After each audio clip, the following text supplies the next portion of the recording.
बहुत समय पहले की बात है। दूर, कहीं बहुत दूर, एक बहुत घना जंगल था। वहाँ भूतों का एक गांव था। इतना मेहनत करके मैं अपना भोजन जुटाता हूँ और तुम लोगों में बांट कर खाना पड़ता है। वह तो मेरे दांत तक ही सिमट जाता, मेरा पेट भी नहीं भरता। आज से मैं अपना शिकार करूँगा और स्वयं खाऊंगा। हाँ, लेकिन ये परंपरा तो शुरू से चली आ रही है कि कोई भी शिकार करेगा तो सभी में बांट कर खाएगा। फिर आप यह कैसे तोड़ सकते हैं? क्यों न हमें चुड़ैल महाराज के पास चलना चाहिए, वहीं कोई उपाय निकालेंगे। हाँ, शायद तुम ठीक कह रही हो। हम लोग महाराज के पास चलते हैं, वह कुछ उपाय जरूर बताएंगे। मैं ऐसे अब बांट कर नहीं खा सकता, मेरी भी जिंदगी है। मैं जो शिकार करूँगा बस अकेले खाऊंगा। ठीक है, चलो हम सभी अभी चलते हैं, आज ही निर्णय हो जाए। तभी सारे भूत और चुड़ैल महाराज के पास निर्णय के लिए पहुँच जाते हैं। चुड़ैल महाराज की जय हो। महाराज, मैं ये कहना चाह रहा था कि मैं जो भी शिकार करता हूँ वह बांट कर खाना पड़ता है। मैं ऐसा नहीं कर सकता। अब मैं जो शिकार करूँगा वह खुद खाऊंगा। आप कोई निर्णय लेके बताइए। हाँ चुड़ैल महाराज, हम लोगों को बहुत दिक्कत होती है। एक कोई तलाश करता है भोजन को और उसी से बांट कर खाना पड़ता है। अब जो शिकार करेगा वही अपना भोजन करेगा। यह सारी बातें चुड़ैल महाराज सुन रहे थे और अब वह अपना निर्णय सुनाने वाले थे। मैं ये निर्णय लेता हूँ कि अब जो भी शिकार करेगा वह यहाँ लेकर आएगा और तुम लोगों की एक रेस होगी। जो वह रेस जीत जाएगा उसी का वह शिकार हो जाएगा और वह बांट कर भी नहीं खाएगा। ठीक है चुड़ैल महाराज, अब हम लोग ऐसा ही करेंगे। किसी को शिकार मिलेगा तो वह सबसे पहले आपके पास लेकर आएगा और जो रेस में जीतेगा उसी का वो पूरा शिकार हो जाएगा। बहुत दिन बीत जाते हैं। एक चोर चोरी करके भाग रहा था। तभी उनके सामने भयंकर चुड़ैल सब आ जाते हैं और उसे चारों ओर से घेर लेते हैं। कौन हो तुम लोग? और मुझे छोड़ दो, मुझे जाने दो, मुझे मत मारना तुम लोग। चुड़ैल, मैं तो फंस गया, मैं तो जंगल में फंस गया, मुझे जाने दो।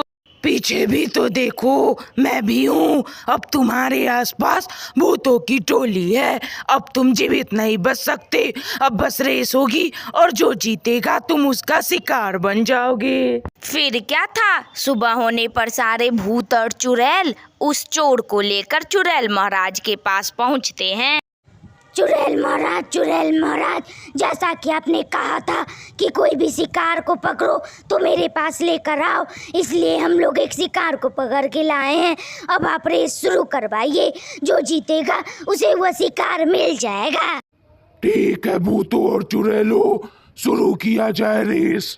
फिर क्या था, भूत और चुड़ैलों की रेस शुरू होती है। उसमें से एक चुड़ैलनी यह रेस जीत जाती है और बहुत खुश हो जाती है। जैसा कि रेस हुआ चुड़ैलनी और तुम यह रेस जीत गई हो, अब यह शिकार तुम्हारा हुआ। ले जाओ और इसे चट कर जाओ। फिर क्या था, चुड़ैलनी अपना शिकार लेकर अलग जंगल के किसी कोने में चली जाती है। अब मजा आएगा ना बीरू, अब मैं तुझे खा जाऊंगी और बहुत दिनों बाद पूरा शिकार अकेले चट करूंगी। नहीं, मुझे छोड़ दो, मुझे जाने दो। तुम्हें छोड़ देने के लिए ही मैंने इतनी मेहनत की है और दौड़ पास किया है। अब तो मैं तुझे खा कर ही रहूंगी। फिर क्या था, वह चुड़ैलनी अपना भोजन चट कर जाती है और उसे मार डालती है। कुछ दिन बीत जाते हैं। प्रिया अपने माता पिता के साथ कहीं जा रही थी। तभी उसके सामने चुड़ैल आ जाती है। बहुत दिन से भोजन की तलाश थी, आज जाकर मिली है। आज तुम तीन को मैं ही खाऊंगी, रेस जीत कर तुम सबको खा जाऊंगी। अरे ये चुड़ैल कहाँ से आ गई? अरे भागो रे भागो, कोई तो बचाओ, मेरी बच्ची भी है साथ में, कोई तो बचाओ। कोई बात नहीं, अब तुझे कोई नहीं बचा सकता। अब तो तू मेरा शिकार बनेगा। ही ही। फिर क्या था, सारे भूत चुड़ैल उन तीनों को लेकर फिर से चुड़ैल महाराज के पास पहुंचते हैं। फिर से रेस होती है और फिर से एक चुड़ैल जीत जाती है, वही चुड़ैल जो पिछली बार भी जीत गई थी। प्रिया और उसके माता पिता सभी यह रेस देख रहे थे। उन्हें लग ही रहा था कि अब उनका अंतिम समय आ चुका है। हे भगवान, तूने हमारे साथ ऐसा क्यों किया? मैं और मेरी पत्नी की तो उम्र भी हो गई थी, पर मेरी नन्ही सी बेटी, इसकी जान तू क्यों लेना चाहता है? क्यों मौत के मुंह में धकेल दिया भगवान तूने? ये तूने सही नहीं किया भगवान। पापा पापा, मेरे टीचर कहते हैं कि मुसीबत के समय समझदारी से काम लेनी चाहिए। मेरे दिमाग में एक आइडिया है, देखिए मैं आप लोगों की जान और खुद की जान कैसे बचाती हूँ। चुड़ैल माँ, आप मेरे जैसे नन्हे से बच्चे को कैसे खा सकते हैं? अगर अभी आप जीवित रहते तो आपकी मेरी इतनी बड़ी बेटी होती। आप मुझे मत खाइए चुड़ैल माँ। फिर क्या था, चुड़ैलनी को प्रिया पर दया आ जाती है। तुम ठीक कहती हो, अगर अभी मैं जिंदा रहती तो तेरे ही इतनी बड़ी मेरी बेटी होती। वैसे भी तो मेरी बेटी थी, पर पता नहीं वह कहाँ है अभी। तुम्हारे हाथ में है बच्चे, हम सभी को शराब मिला हुआ था। अगर कोई बच्ची हम लोगों के सामने मंत्र का जाप करेगी तभी हम लोगों को मुक्ति मिलेगी। तुम ऐसा ही करो, तब हम सभी मुक्त हो जाएंगे हमेशा के लिए। फिर क्या था, प्रिया मंत्रों का जाप करती है और भूत और चुड़ैल हमेशा के लिए मुक्त हो जाते हैं। तो बच्चों, तुम्हें कैसी लगी यह वीडियो? अगर अच्छी लगी हो तो लाइक करो, शेयर करो, कमेंट करो और हाँ, सब्सक्राइब भी कर लेना।